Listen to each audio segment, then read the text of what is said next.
from the context of being on console and having a deck editor, deck view, it starts to get fairly busy. So ultimately you've got some way of representing your deck and the card library on the same screen, and you can move cards back and forth, and there's variations on this for different console card games. But it's also something that is hard to keep in your head all the time, right? If you look off to the sides, you're going to notice that you can't quite see everything that's in your deck. The duplicate, the ways they're represented, it's not always obvious.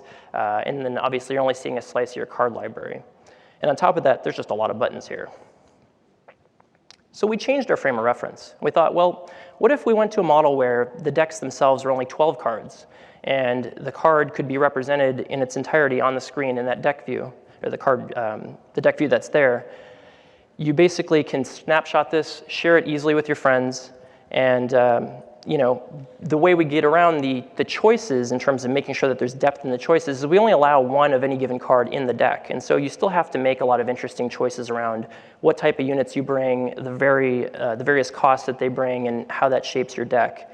And the leaders themselves add a twist to it because they have their own unique sort of play styles that affect how you build these decks. Now when we go to look at how we do deck editing, again, it's a fairly similar presentation, except this time now we've put the actual deck on the left side of the screen, we've put the rest of the library on the right, and you can quickly and easily get your cards in and out of your deck with a single button press or a single click. One adds, one removes. It feels pretty natural. You can't obviously see your whole library at a time, but you can page through it fairly quickly. And it felt like we were able to solve a lot of these problems just really by thinking about this in kind of a different way. And there's still a good bit of deck variety, and the leaders provide the